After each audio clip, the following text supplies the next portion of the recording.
switch it out. I put a book behind there. Oh, yeah. That's why it's doing different than it normally would do. Al, little side note, I have a very finicky webcam here and it'll every now and then it just quits. So you'll see. Okay, I won't take it personally. Don't take it personally. It's probably okay. It was in weird.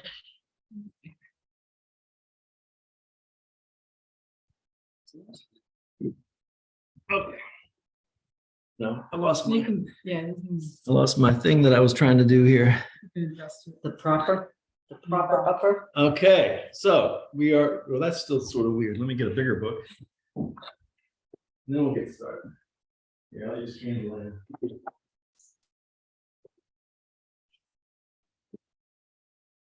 How's that? Is that better? Yeah.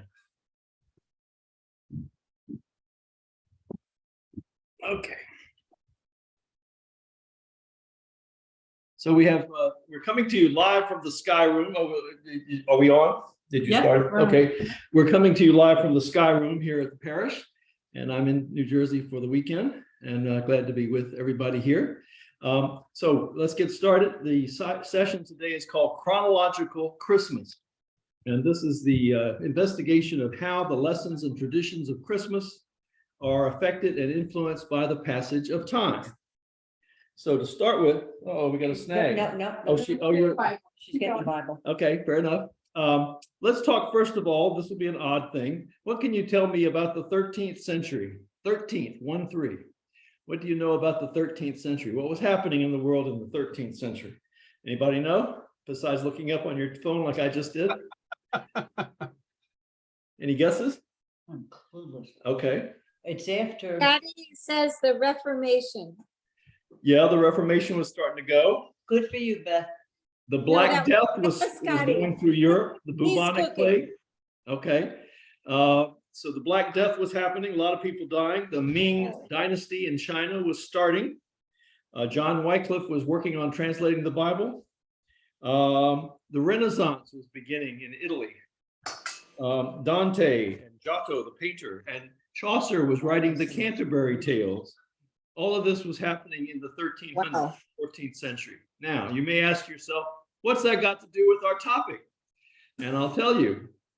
But first, I'm going to answer it with a couple of readings. The first reading is in the book of Micah, which is in one of the minor prophets. It's past Isaiah and Jeremiah and all that stuff. And before you get to the New Testament, chapter 5 of Micah. I think it's chapter 5. Yes.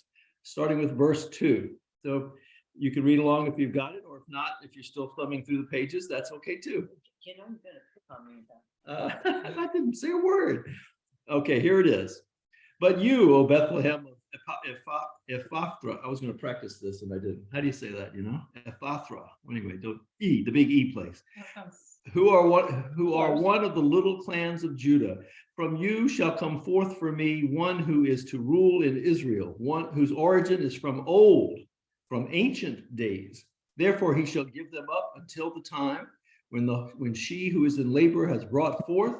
Then the rest of his kindred shall return to the people of Israel. He shall stand and feed his flock in the strength of the Lord, in the majesty of the name of the Lord his God, and they shall live secure. For now he shall be great to the ends of the earth, and he shall be the one of peace. So that's what Micah said. Micah lived in the 8th century before the birth of Christ. So 1300, the same amount of time back. That's why I was asking you about the 1300s, the 700-year period or something like that. I have the math is off on that, I think. But anyway, about the same amount back. If you take 2022 and you subtract 700, you get to 1322. Okay, Okay, at least I think so. Yeah, that looks right. I'll get out my phone. So that's okay. So 700 years ago, Micah wrote this. This is like reading something from Chaucer, okay, about something pertinent to now. And you could read, there are passages in Chaucer that are pertinent to now, but for the most part, not so much. Okay, let's read another couple of things from the 8th century back in the day. This is from the prophet Isaiah 42, 1-4. 42, 1-4. Here's my servant whom I uphold, my chosen, in whom my soul delights. I have put my spirit upon him. He will bring forth justice to the nations. He will not cry or lift up his voice, or make it heard in the street. A bruised reed he will not break, and a dimly burning wick he will not quench. He will faithfully bring forth justice. He will not grow faint or be crushed until he has established justice in the earth, and the coastlands wait for his teaching. That is the first of 5 suffering servant passages, as they're so called. Back in 1892, a fellow named Bernhard Doom was a commentator, and he first identified the suffering servant songs that are found in Isaiah. So that was the first one. Let's read another one. 49, verses 1 to 6. 49, 1 to 6, same book.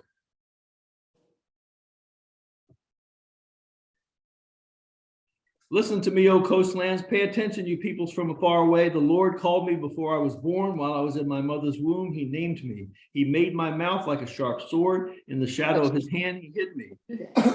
He made me a polished arrow in his quiver. He hid me away. And he said to me, you are my servant, Israel, in whom I will be glorified. But I said, I've labored in vain. I've spent my strength on nothing, for nothing in vanity. Yet surely my cause is with the Lord, and my reward is with my God. 6. And now the Lord says, who formed me in the womb to be his servant, to bring Jacob back to him, and that Israel might be gathered to him. For I'm honored in the sight of the Lord, and my God has become my strength. He says, it's too light a thing you should be my servant, to raise up the tribes of Jacob and to restore the survivors of Israel. I will give you as a light to the nations, that my salvation may reach to the end of the earth. All right, now we're going to go to 50, which is just next door. 4 to 11, chapter 50, 4 to 11. The Lord has given me the tongue of a teacher, that I may know how to sustain the weary with a word. Morning by morning, he wakens my ear to listen as those who are taught. The Lord God has opened my ear, and I was not rebellious, and I did not turn backward. I gave my cheeks to those who struck me, and my back to those who struck me, and my cheeks to those who pulled out my beard. I did not hide my face from insult and spitting. 7. The Lord God helps me, therefore I have not been disgraced. Therefore I have set my face like flint.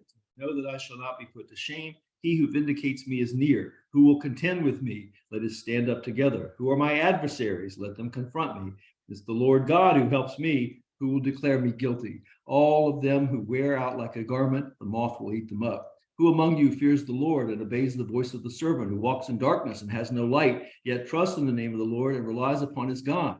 But all of you are kindlers of fire, lighters of firebrands. Walk in the flame of your fire, and among the brands you leave kindled. This is what you shall have from my hand. You shall lie down in torment. And part of that was quoted in the Messiah, strangely enough. 52, verses 13 through 53:12. Let me see if we need to read all of that. Maybe not all of it. Let's see. 50, what did I say? 52? Yeah. 52 from 1 to 1. See my, verse 13, see my servant shall prosper, exalted and lifted up, and shall be very high, just as those who were many who were astonished at him. So marred was his appearance beyond human semblance, and his form beyond that of mortals. So remember the transfiguration, that kind of fits there. So he shall startle many nations, kings shall shut their mouths because of him, for that which had not been told them, they shall see, and that which they had not heard, they shall contemplate. And it goes on for a while, blah, blah, blah. Let's see here. Oh, here's the key part. Verse 4, 53, verse 4. 53, verse 4. We're in Isaiah. It's crazy, isn't it? What's crazy? Oh, okay. They're not talking to me. Surely he has borne our infirmities and carried out our diseases. Yet we accounted him stricken, struck down by God and afflicted. But he was wounded for our transgressions, crushed for our iniquities. Upon him was the punishment that made us whole, and by his bruises we are healed. All we who, like sheep, have gone astray. We have all turned to our own way, and the Lord God has laid on him the iniquity of us all. That is 53, goes to 12. He was oppressed and he was afflicted, yet he did not open his mouth. Like a lamb that is led to slaughter, and like a sheep that before its shearers is silent, so he did not open his mouth. Remember, in Jesus' trial, he didn't say anything on his own behalf. By a perversion of justice, he was taken away. Who could have imagined his future? for he was cut off from the land of the living, stricken for the transgression of my people. They made his grave with the wicked and his tomb with the rich. Remember that the owner of the tomb they put Jesus in was rich. Although he had done no violence and there was no deceit in his mouth, yet it was the will of the Lord to crush him with pain. When you make his life an offering for sin, he shall see his offspring and shall prolong his days. Through him the will of the Lord shall prosper. Out of his anguish he shall see light. He shall find satisfaction through his knowledge. The righteous one, my servant, shall make many righteous, and he shall bear their iniquities. And it goes on. And there's a fifth one, but we don't need to go into 61, 1-3 if you want to look at it later. So Isaiah 61, 1-3. Okay. What do you make of these different passages? Especially the last one is the most familiar. Any comments on any of that? Anything jump out at you? Why did God the Father have to put so much pain on his son? Why did God the Father have to put so much pain on his son? I think that sounds like a great thing for the priest. I think that's a framework, right? Yeah. So the reality is that the world is violent, Yep. and those in power are threatened by Jesus's message of love and God's mission through Jesus. So there are a lot of Christians who very formulaically talk about his death and resurrection, in the sense that oh, this is all mapped out by God. I think God is aware that it was super risky to come in human form because those in power were going to be threatened and therefore react with violence. But I don't think it's a mapped out thing. I think when you go back to what's been labeled suffering servant passages in Isaiah, the movement around Jesus, who are just, even as he predicted this was going to happen, they sort of shut their ears to that. And they're just in shock that this person in whom they met God died in this way, that many, many other people died, right? Crucified in this awful way. They turn to their own scriptures, which include Isaiah, to make sense of it. And this helps them make sense of it. It doesn't mean that God thinks someone needed to suffer in this way, but the reality is lots of people suffered in this way. So 2,000 years prior, or 30 years prior, actually, to Jesus, the 2,000 were killed through crucifixion. Many other people were suffering. It's just that people used the scriptures in a healthy way, I think, to try to make sense and then to go forward, continuing God's mission and Christ's mission of love without being stuck in that place of violence and suffering. And I think you have prophets, obviously, who talk to many of these issues. Violence wasn't new with Jesus as experience either. But I don't think sometimes Christians act as though that's what we're talking about today with Jesus's humanity. He gave up his life for his friends. That was an act of choice. It's just not a totally mapped out thing that had to happen in this way, but because we're familiar with the story, we sometimes feel that way. But certainly it's true that people that read certain passages in the Old Testament, especially Micah that we read a minute ago, and these Isaiah passages, especially this last one, were struck by the parallel. Yes. Okay. And that helped them significantly. Yeah. And as the parallels begin to pile up, it's easy to forget how long ago this was written. Mm-hmm. That's the point of making this whole 13th century thing. I mean, imagine if Chaucer predicted the events of 2022. It would be kind of striking, especially as those similarities added up. And so we forget that because we've got this book, the Bible, that we kind of sometimes forget was written over centuries. And we kind of forget that. We forget how much time has elapsed between a passage in the Old Testament and a passage in the New Testament. And so one of the things that I wanted to talk about, that's an intersection of events with time. And so some of these passages in the Old Testament, commentators began to perceive that they were predictive of the birth of the Savior as we understand it. And they were, as Beth has said, they were comforted by that, especially as the parallels added up. So time has a part to play in our understanding of Christmas. Part of it is this biblical time travel that we just did, but another part of it is our own lives and our own experiences with Christmas. For for those of us who I'm 71, so I have quite a few Christmases racked up at this point. And it's interesting for me to think back to other Christmases. And Dickens, of course, is the classic on this with the Christmas Carol, to have these three ghosts come: Christmas past, Christmas present, and Christmas future. And so again, Dickens very astutely mined this connection between time and Christmas.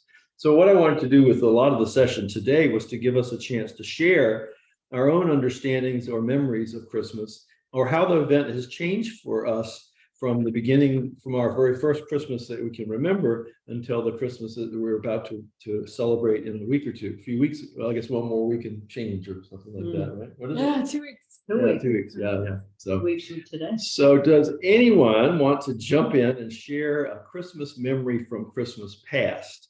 This is the first one that we're going to look, and then we can talk a little bit about Christmas present. You can speculate if you want to about Christmas future.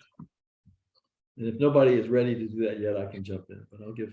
Greg looks like he might. I can't quite tell. Greg is laughing. You know, it's kind of funny, Al, because you say that it's almost like going back through the slideshow of Christmas's past. Ching, ching, ching, ching. Because Christmas is sort of a gathering time. It's a focal point of the family. And as I think about it quickly, I realize that the event itself is usually designed for the enjoyment and engagement of the youngest members, because it is such a holiday it's so full of wonder. It's so full of intrigue. It's such a special engagement. And it's when we start the theme of gift giving, of being gracious and of being grateful. So, and the whole early traditions. I mean, our family was standard Christmas tree and stockings, and my mom would take the 5 children she had to the 5 and dime store. And I just thought about this yesterday. The 5 and dime, it was a 5 and 10 store, and it was owned by another of her parishioner or members of her church. And we'd get about 50 cents a piece, and we'd go through it and buy each other our presents. So the 5 kids would have 5 presents for everybody else. So we had that tradition going. And she made sure Santa Claus visited, and she got no help from my dad. So she'd even talk about at midnight crying alone because my dad was not quite as engaged as she was. But, we started building our traditions there. And then for our own kids, we did the same thing. And it seems like the focus is always to make it the most magical for the youngest. And as we get wiser and older, our job is to reinforce that. Because I think of it at my age now, and what am I thinking? What am I looking forward to? Is who are the youngest members of the family? Well, right now, my youngest member is my newly married son and his wife. They will have their first Christmas together, and we're negotiating which family to go to for Christmas and all this.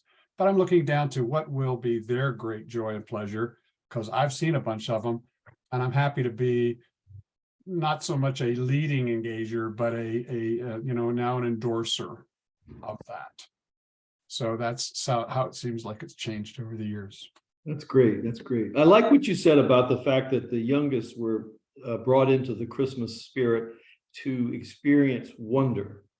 Yeah. Now, that word wonder should ring a bell with the Christmas story. What do you remember in the Christmas story where wonder would apply? I'll just briefly say, my mother did bring in the traditions too. We had a creche, family creche, went front and center in a major place, and still do, it's carried on through the children. And reading the Bible was a key part of Christmas Eve. I mean, that had to happen. And we did carols. And so, the biblical theme of the event was very much a part of what we celebrated. And that creche has figures in it who did experience wonder. Who's in the creche? Well, Joseph and Mary, not least of which, but who else was there in the typical creche? Shepherds. Remember that's all over the account of the shepherds. They're filled with wonder at the things that the angel appeared to them in the field and told them. So wonder is the word they use, I believe. And so they were filled with wonder.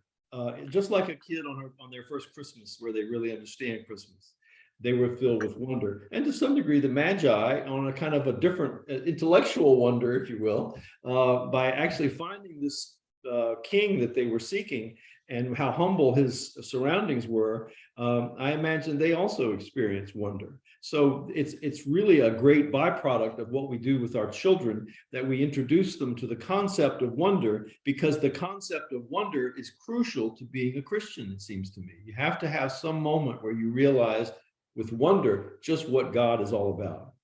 Does that make sense? All right. Somebody else want to share from their past, Christmas past? Scotty is right here with me cooking, but he wanted me to share a Christmas where we invited a aunt and her daughter from Venezuela to celebrate Christmas with us. And during the days up to Christmas, everybody ended up getting sick, and it was really sad that we were, the day of Christmas, the little girl that had come visiting from Crocus, she ended up sick. But then it snowed, and oh, the magic of the snow, as everybody was feeling better, and Maria had never seen snow, and we got to take her sledding and things like that. So it did become full of wonder for everybody, being with somebody who had never seen the winter. So Wow, that's a great story. That's really, yeah, that's a lot great. of wonder. And snowfall does, I hope not too much for me because I'm driving after this meeting, but snow does transform the landscape into a sense of wonder, because all of the stuff, especially trash on the streets, or the beds that you haven't weeded lately, or whatever you want to say, all of that's covered up, and it just it's literally blanketed with white and purity and all that stuff. That's before it gets sludged up. But anyway, so yeah, you have a sense of wonder just from watching snowfall, especially as it accumulates. And it's silent. Yes. I think it was the Silent Night hymn was written in Austria. I think it was Austria. So I wouldn't be at all surprised that, and I don't know if that's referenced in the lyrics, I can't remember, but I wouldn't be surprised that he was looking down at his village and he could see the church. I wouldn't be surprised if there was snow in his line of sight, although I'm speculating about that. Don't write that down. I think it was the pastor who wrote it. It was the There's a- pastor. Yeah. Yep. Franz Gruber, I want to say. Franz Gruber. All right. How about another story of Christmas past from someone else? Anybody else want to share one? Hey, Scotty. She told your story well, by the way. Oh, you're on mute. All right. Anybody else want to share about their Christmas? So Scotty, you're on mute if you want to talk. I can see you're saying something, but I can't hear you. There we go. Not there yet. There you go. Now you got it. Was there something you wanted to share? Oh, no, we shared that story. I'll let somebody else. All right. So somebody else want to share about Christmas past? Well, as you're thinking, I will share something about my Christmas. My family is all from the same little county in Virginia. It's the second smallest county in the state, in the Commonwealth. I'm trying to learn to say that because the natives get restless when you don't say Commonwealth. They're very proud of being a Commonwealth. Anyway, all of my family comes from there for as many generations as we can figure on. So roots are deep. And my mother had two siblings, two brothers, one older, one younger, and we would all gather Christmas around Christmas. Some of us would come Christmas Eve, some of us would come Christmas Day, but we'd all come to her house and stay with her for the Christmas holidays, which meant for me, I was the oldest of the grandchildren, but it meant that a number of my other cousins would come, and so we had fun with that. And my Uncle Coles's children all came from Maryland, so they were staying over. My Uncle Glenn's children lived in the county, so they just would come over. And we were coming up from Norfolk, and we stayed over. So the night before Christmas, those of us staying over would go up to the second floor, which wasn't heated, had lots of quilts up on the beds, and we'd get in those quilts as fast as we could and try to heat them up. And we were so excited, but then, they wanted us to settle down, but we would all come down the next day for Christmas morning to the living room. And each of the grandchildren who were in residence that day had their own chair. So there was an Al chair, and for my sister, there was a chair for Kathy, and there was a chair for my cousin Debbie and for Cindy. And somehow it was clear whose chair was what. I'm not sure how they managed that. They didn't put signs out, but somehow we knew, or they guided us. But it was exciting to have four children coming down and doing Christmas all of a sudden, all there together. And then we would have a really lovely feast, around the big table. They would put leaves in the table and extra card table and that sort of thing, and have a wonderful Christmas dinner. So my early Christmases were shared with other members of my family in that way. And there was a sense of wonder in all of that too. Apparently one Christmas Eve, I was so wired up that my mother gave me, I think it was paregoric or something, to calm me down. Wow. Which she shouldn't have done, but she did. To knock me out so I could sleep through the night. Any other Christmas stories from Christmas past? You don't have to do this if you don't want to, but I want to give everybody a chance if they wanted to. I will say that I loved the magic of Christmas morning so much so that when my oldest baby, we still stayed over at my mom's house overnight. And because I couldn't handle not being there for like the wonder of Christmas morning at the top of the stairs. Yeah. We don't do that anymore, but we last weekend my friend was visiting, she came to church as well. And on Saturday night we decorated the tree and the house with various things that both his grandmothers made. And she was commenting, this is like a ritual. And I'm like, yeah, everything has like, other than finding a better spot for the tree this year, everything has its like place that it goes. Next year I'll crochet something to add to the grandma's decorations. But there is something about that setup ritual. And my mom always liked that in terms of the ornaments on the tree. And so much so that like when my twin brother and I went to college, she would want to do it when we were back, which was always very close to Christmas Eve. So there were moments, I think after we had all grown up, where like just a section of the tree was decorated. She wanted everybody there, but at some point that was less of a realistic possibility. But I do think that those moments, like, what's interesting about Christmas as a celebration is there are whole denominations that did not celebrate it for centuries. Protestant denominations. Like you grew up Baptist, it would not have been celebrated among the Baptists. No, it was in the 19th century, in the 19th century and the 18th century, and times like that. It would have been very much opposed. Yeah. And so I find it really fascinating that there are traditions like the Anglican Episcopal tradition, Lutheran, Roman Catholic, that it's really always was celebrated in, deeply rooted in, continues to be celebrated in. But there are other traditions that for a long time felt like it was too much merrymaking, and that was like a negative reflection on, like they didn't see the ways in which the wonder can be both secular and religious, I guess. So for Anglicans, for Episcopalians, the different traditions, there are different kind of moments in Jesus's life story, say the cross or Pentecost or the church year, that are very exemplar of that particular framework, that denomination's framework. And for the Anglican tradition, it is the incarnation. So even though my Lutheran friends roll their eyes at the Christmas carols parishioners want to sing that are Anglican in nature and not as theologically deep as the ones they want to sing, my Lutheran pastor friends, there's something about the incarnation not only happening through Jesus, but every day in ordinary ways that's at the heart of this tradition. And it was some of what we were encouraged to think about in seminary. Oh, I had a story. It's sort of Christmas past and present. When I married my husband, Gordon, he was Jewish. And the first year we were married, it was we had a debate about the tree, but we put it in. And then what he was really worried about was my mother-in-law coming over. And she looked at it and she saw the tree when she came over, and she didn't really say anything. My tree was mostly stuff I had collected over the years. The next day she came over with a big bag from Saks, Fifth Avenue. And she said, if my son's going to have a Christmas tree, it's going to be beautiful and elegant. And so I love it. So our tradition now is we put all this stuff. And in fact, the year before she died, when we went to Martha's Vineyard, she got me a little decoration of the gingerbread houses. And so I opened it up after she died.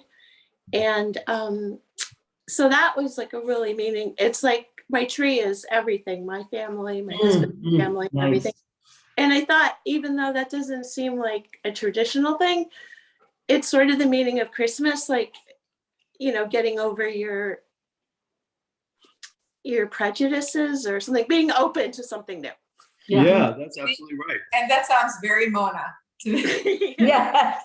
But and actually I was talking to my son who's in 4th grade, and he was saying, you know, because he has classmates who are Jewish, and he was double checking like the date of Hanukkah with his one friend who he walks to school with. And then he has a classmate who's Hindu, and he said, but he also celebrates Christmas. And I said, well, there's some people who are, say, Hindu, who also do just the secular setting up a tree, but it's a way of festivity that they can bridge. And it's like, they don't have to do the Christian religious component. And yet they're, you know, and I was telling him another story related to that, but I think, you know, it's interesting to see how we can come up with life-giving compromises. And I was also going to talk about, this ties right into this, the ornaments on the tree. The tree becomes a kind of time capsule for your family, because you'll have these ornaments that were done when the kids were little. You had ornaments that were done when my parents' kids when my parents were little, that sort of thing. You have the thing that the story you just told about your mother-in-law. The tree, depending on your style of decorating the tree. Now, some people are really into stylized tree. They have to have a certain color and all that kind of stuff. But I'm talking about the ramble-tamble, anything goes kind of a Christmas tree. And so anything that is an ornament gets hung on the tree. But as you scan the tree, I think you're moved to think about the wonder of life itself, about the passage of time, about your evolution as a person and your feelings about the season, because all these reminders are hanging right in front of your face, you know, that you can see where they are and you can think about them and so on. I was staying with the Smiths last night. They were nice enough to put me up, and I'm really grateful for that. And they had a lovely tree. We were talking about the things on there. And I asked them, for example, do they do the pickle tradition? Do you all know about the pickle tradition? You have a ceramic pickle, green, so it's like the tree, and you hide it in the tree in the back of usually in the back of the tree, and there's an award, there's a gift or a present or acknowledgement, at least, whoever can find the pickle first. And they said yes, they have a pickle. And what was the other thing? A spider? Is that what you said, Sue? You're muted, Sue. A spider web with a spider in it. Yeah, I hadn't heard about it. I haven't heard of that. But I like it. That's kind of intriguing. Yeah. So does Story. anybody want to speak to some of the ornaments on your tree and what they mean to you? I will do that. Our tree again is like Carmen's, is filled with Christmases past and Christmases that I hope will be future too. We have Christmas ornaments that John's family bought in Germany after the war. We have lots of balls that were bought, or Christmas balls that were bought at various stands along your lifespan. And we have lots and lots and lots of homemade things. We used to, when we were little, make homemade chains. I don't know if you all ever did that. And that would be the decoration on the tree, would be these chains. We don't do that anymore, and we don't do icicles. Oh, yeah. But I have 5, or I don't even know how many things that John's mom made that we put up, many things that I made that we put up, and many things that my mother made and we put them up. The Sharon and Diane, who are our children, didn't really make very much to put on, but they appreciated it anyhow. So it's always a warm, good day to decorate the tree. Now, while you were talking, I was hearing comments from the other two in the room here, and one of them was talking about tinsel. And I went, and then what was it? Oh, popcorn. Yeah. In my family, we could never pop enough popcorn because it would get eaten faster than you could string it. So we never accomplished this with popcorn. But tinsel, now some people have very strict rules about tinsel. In my family, they had to all lie straight down. They couldn't be draped, crooked and all that stuff. The whole idea was the storm had come in and dumped all this ice, and it dripped straight down. And then there's other people that just fling it on there, and they don't care where it lands. So that's kind of fun too. I worked for, he was a fellow parishioner in my home church, and he's the executive director of the Episcopal Church Foundation when I worked there. And we went to his house for Christmas dinner once in advance of the holiday. And his family tradition was you would take the popped popcorn that was, a day old, and then you would pin it to the end of, is a live tree, Oh, wow. pin it to the end of each branch. So it took a lot of precision and willingness to persist, but it was a pretty amazing effect. Oh, I bet. And then we have had a fake tree for years, but then we did try it the next year. Peter and I did it. It was like 3 kids in it. And yeah, we put these popcorn, and it really looked very cool. It was the same sort of like snow effect, but Wow. more time consuming. Yeah. I What did know, you- I have a friend, oh, go ahead. What Go ahead, did you Susan. pin it on? It was just like a straight, like a pin. Oh, You just would use a pin into the wood at the end of the branch. oh, Okay. cool. I have a friend that their family tradition was that there was no tree before Christmas morning. And so the children would go to bed, early. And then the parents, they didn't shop for the tree. They already had it stashed somewhere, but they would bring the tree in, put it up and decorate it all overnight before I Christmas. think that was a tradition because that was how my grandmother experienced it. She was one of 9 in Jersey City, and the tree showed up and the parents had to decorate it. But I think that was a common. And talk about wonder. I mean, as a child, to come from the empty room, well, not empty, but the tree wasn't there. And then to go upstairs, go to sleep, come down, and not only are there presents under the tree, but there's the actual tree itself. So this idea, wonder multiplied by wonder, you might say. So that was pretty cool. All right, now we're going to go forward in time. We've done the ghost of Christmas past, distant past. I want to do the ghost of more recent past. So further into your own life, from childhood into adulthood, does anybody have any particular memories about that? And I will start. It was a tradition, and I was in the madrigal singers in Granby High School, and I was in the madrigals. And Greg, were you in madrigals? I think you were, weren't you? Yes, oh, yes. Yeah. All right, that's what I thought. And then Now, I was our also in concert, madrigal- our Christmas concert is still on the Facebook for our class. We can Yeah. remind people again. We But, we are eternally remembered college, digitally. I was also in the madrigal singers at Old Dominion University. And one of the things that was key to the madrigal singing experience was Christmas time. Because we actually, and in fact, in college, we actually had Elizabethan costumes that we could wear when we went on these concerts. But we learned this incredible range of Christmas music. I learned so many of the pieces that you hear on these Christmas albums, Low Hollow Rose, or there's Carol of the Bells, the different ones, and which, by the way, is Ukrainian. I've been celebrating the fact that Carol of the Bells is a Ukrainian carol, so it's especially meaningful. I just heard that this week Yeah, on PBS or something. Yeah. Like that. And they actually had singers from Ukraine come over to the United States recently and give a concert. Yes. And that's I saw it. David Muir was saying there's one hymn that has a connection with Ukraine. Yes. I know. But so for me, Christmas in that part of my life, young adulthood, had to do with the fact that Christmas allowed us to do new music, Christmas related music, allowed me to learn all this incredible repertoire that I didn't know before, and to share it with people. And they were so grateful and so gracious, the audiences, when we would come before them and sing. Somebody else want to share something from their Christmases of young adulthood or midlife or anything like that? Anybody else? I've stumped you. I think certainly I'll fill in some more gap while you're thinking. When you have your own children, if you do, that opens up a whole new chapter. You can kind of replay the best parts of Christmas for your own childhood in the lives of your children, because you kind of control the plot line, so to speak. And but then to see the wonder in your children's faces, or grandchildren, if you're lucky enough to have those, that's pretty special too.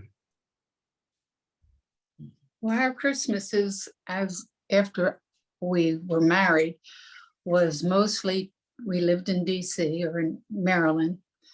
And most of our Christmases were get up in the morning and drive either to Virginia or drive up to New Jersey. Mm. And then we'd spend a day or two there and then drive to the other folks' house. So most of our Christmases when the kids were little was in a car driving to our parents. So, it would be, oh, Yvette, we got to do this again. So like the Magi. You enjoyed it after you got there, but it was just, you didn't have any firm customs for your own family and your Oh, own. yes.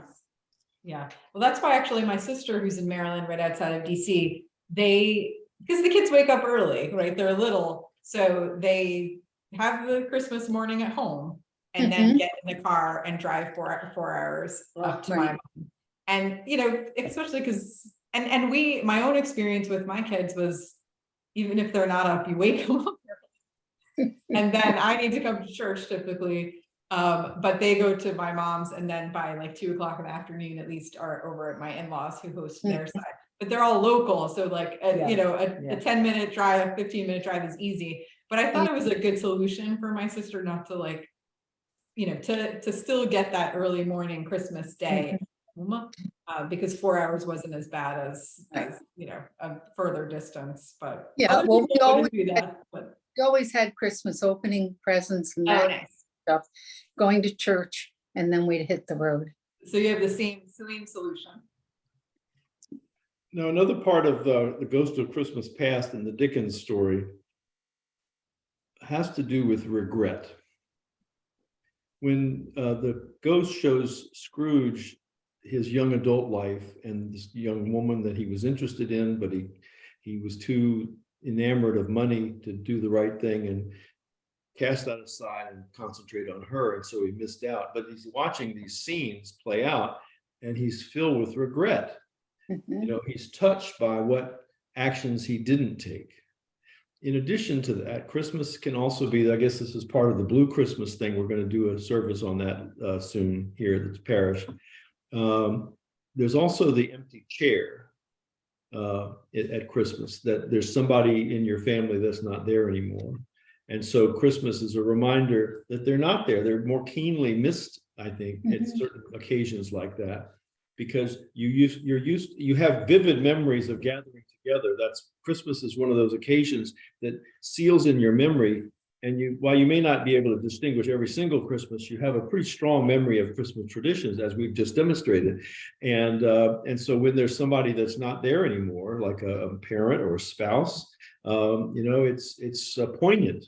And there are shadows that are cast by the Christmas tree, really. Does anybody want to speak to that? That's a tougher one, and you might not want to, but if you wanted to, we'd be glad to hear it.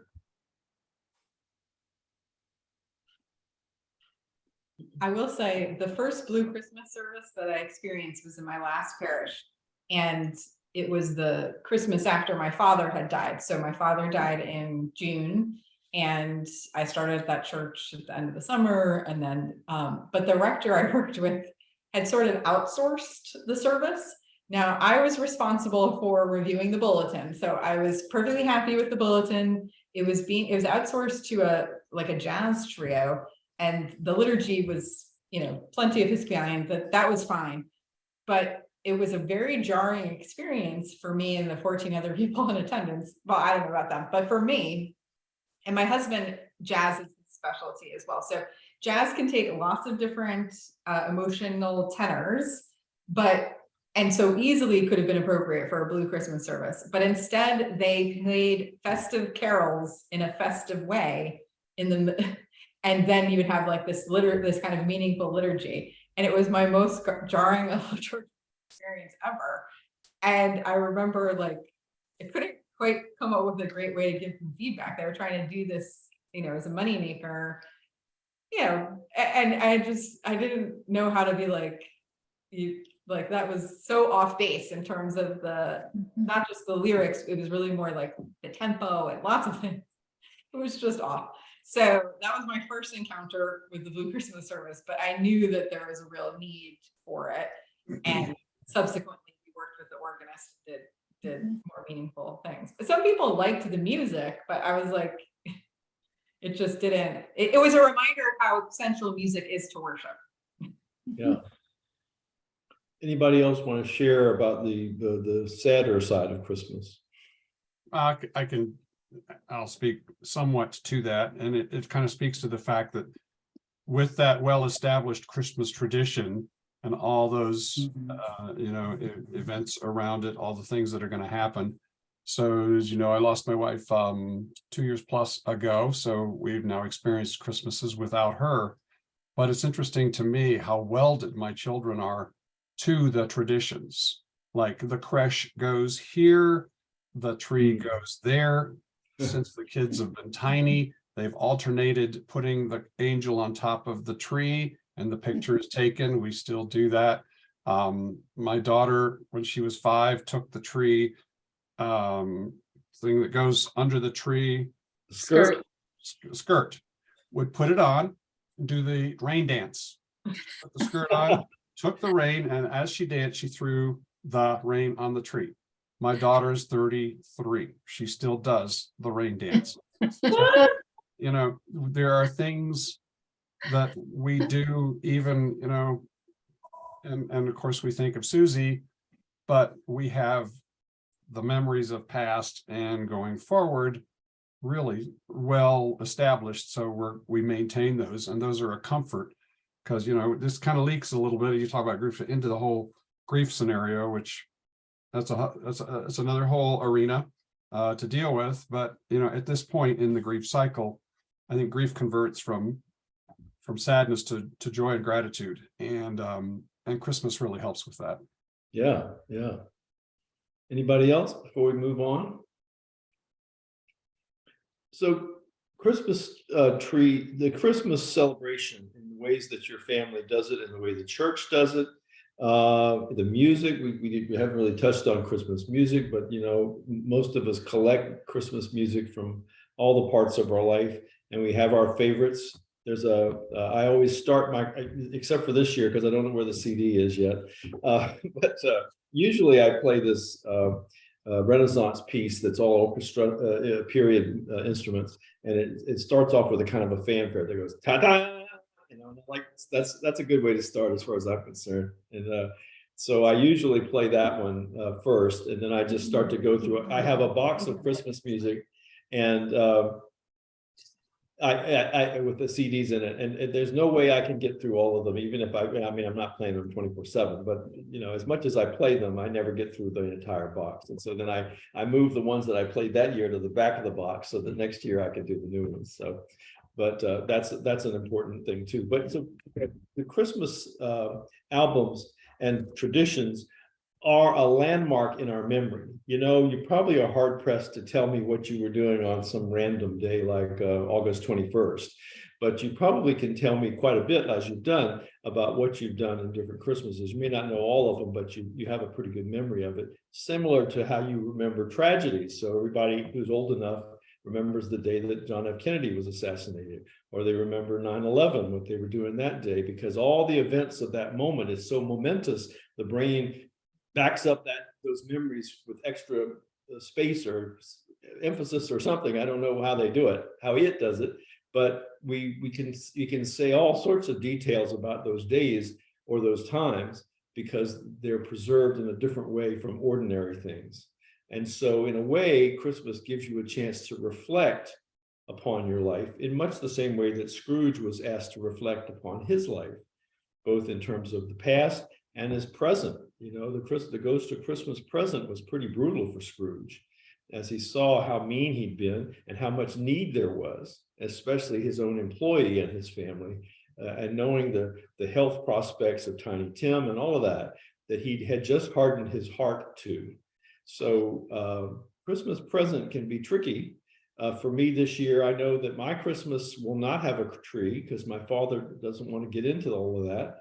It's just too much of a task. Even if I did most of it for him, he just doesn't want to get into all of that. It's up and gone, but it's come and gone before you have time to get it up. So for the first time in a while, I won't have a Christmas tree. The requirements of taking care of a 95-year-old have superseded some of the normal traditions of the season this year. And then maybe next year, depending on what's going on, I might be able to pull some of that back in. Does anybody else want to speak about the Ghost of Christmas Present, what your Christmas is going to be like this year?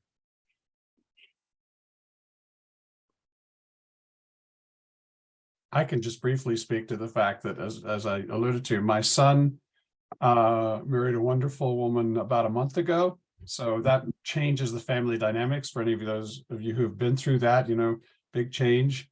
And so already the early discussions have begun on what time, where do we go to which family? So some of you already alluded to that from your youth. And now we're sorting that out now because there's sort of 3 focal points. It could be my home, it could be her parents' home, it could be their new home. And we're talking about how do we move from one to the other to be inclusive for everybody over the holiday. So we're looking forward to it because it will be bigger, wider, broader family, more connections. And I also have a sister in the area. She's got a new relationship and she has children. So we'll be working that in too. So there'll be a lot of adjustments made to accommodate everybody. That'll be fun. Yeah. Our Christmas present at this time is our one daughter lives in Buffalo, and she and her family have Christmas morning at home. And then around 1 o'clock, so they drive down here, which is a little over 6 hours. So they get here in early or later evening. My other daughter, Sharon, lives close, and she comes over after church, and we have a brunch at our house and exchange presents. And then they go to her in-laws' house for Christmas dinner. Thank you, Michael. But the next day, everyone comes back and we're all together on the 26th, which is the family Christmas. And we get to sing songs and do all those kinds of wonderful things. And so we look forward to Christmas and for the next few days, because we'll have the kids coming around more frequently. And Diane will be here, which is very frequent. Yeah, that's great. Anybody else? I will say my family just watched a new version of the Christmas Carol that's it's probably currently just on Apple TV Plus, but it's called Spirited, and it has Ryan Reynolds and Will Ferrell and Octavia Spencer in it. And it was like really, and it was musical as well. And we kept thinking like, oh, this is going to be on stage at the Paper Mill or something, a local theater. Because it was really well done, but it definitely was playing with all the familiar themes. And kind of each character was invited to stretch him or herself a little bit and to consider, it sort of was part of the theme was that like change might not happen overnight, but that like is expected from the ghosts of Christmas past, present, and future, so that Scrooge should like automatically change. But maybe it's like an incremental choice, like each choice you make, each decision you make, if it's lining up with your values, that's part of the, you're kind of getting reoriented to what your real values are. That's part of the change. So it was a really interesting version. And I felt like, oh, we're going to watch this again next year. So the last ghost in the Dickens Christmas Carol is the ghost of Christmas future. We're not going to spend all that much time on that unless you have crystal balls hidden away over there, which I don't see on screen. But it's probably a helpful thing to take a moment somewhere along the way to give some thought to projecting forward. What would I want to be doing next Christmas? Or what would I want to be doing 5 years Christmases from now? That sort of a thing. I mean, we don't know, we have no idea about any of it, but it's still interesting to think about where you'd like to feel like you were heading. And that's, I think, also a part of the Christmas tradition. And it's another way that time intersects with Christmas. I mean, Christmas and time are really inextricably linked in a really special way. That's what I was really trying to get at with some of the scripture time travel we did and some of these memory time travels that we were doing. I think it's important to know that Christmas is not a static thing. We're not doomed to do the same exact thing year after year. It's constantly evolving and changing, sometimes good, sometimes bad, sometimes unexpected, but it's all part of that story. And it's probably helpful to take a moment to ponder that a little bit, and that could be a kind of a pretty important form of a Christmas prayer. to say, Lord, bless my Christmases to come. Hmm. All right, I see that it's about 1 o'clock. Is there anything anybody else wants to add before we get into the business of what's next and so on? I think that we should be reminded that Christmas predates Christians, and that it is a celebration of a passage of time. It's a celebration of the solstice. Right. The tomb in Newgrange in Ireland is designed in a way that the inner tomb lights up by the rising sun at the solstice, thousands and thousands of years before Christianity, built before the pyramids in Egypt. So it is this solstice. It is this shortest day, the longest night. And when that time passes, it is a promise from your God, whatever you conceive him to be, that the days will be better again. Right. Time passes. And that was especially noticed by the ancient people that did not have artificial light. So when night fell, it fell. It Yeah. fell hard. And so you might have a candle or something or light a fire somewhere. But, if you've ever tried to read a book by firelight, that's not an easy thing to do. And so they were keenly aware of the length of a day in a way that we're not. We rush around from one artificial light source to another. And sometimes we can kind of forget, unless you forgot to turn the lamps on in the den, and then you go in the den at 4:30 and you go, why is it so dark in here? But yeah, that's a very good point. So they were very aware of the change of the seasons and the fact that at the worst point, the shortest day of the year was the promise that they were going to start getting longer from December 21st on, and that can be a real encouragement when you're faced with another one of those really early sunsets. Oh my gosh, here goes my energy. My energy goes out with the sun every single day, and so I don't get as much done as I used to. All right, well, so we're not going to meet. We haven't got any plans to have some more sessions. I'll have to talk to Beth about whether she wants to renew my contract or not. But I know for sure that we're not doing it in January. I can tell you that right now.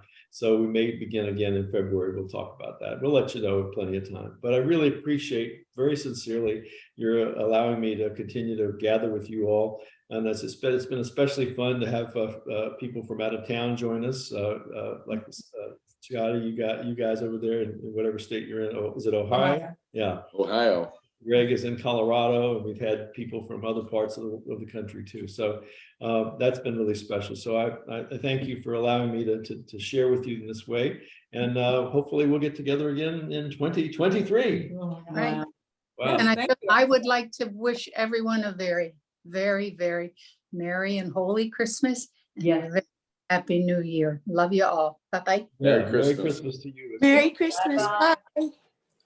Thank you all. Thank you, Al. Thank you, Al. Okay, should I unplug here?